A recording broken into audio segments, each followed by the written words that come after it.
Isang mapagpalang araw po muli sa atin mga ka-vlogger, mga kapatid, kaibigan. O hindi ko alam kung anong oras mo ito mapapanood o mapapakinggan.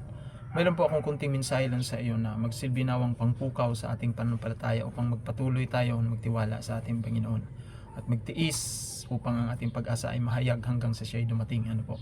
Ang sabi po sa Matthew chapter 24 verse 13 na ang magtitiis hanggang sa wakas ay siya lamang maliligtas. Kaya ito ay simpleng mensahe lang, maikli lang, pero ito ay magdulot sa atin ng hindi lang pagpapaalala kundi pagpukaw sa atin. Kung ikaw malalang sa pananampalataya, ikay pinanghihinaan ng loob, ikay nalulungkot, may sakit, karamdaman, nakahiga ka o nakaratay ka sa banig ng karamdaman, ay alalahanin mo na merong Diyos na nagpapaalala sa atin na huwag kang panghinaan hanggang sa siya'y dumating.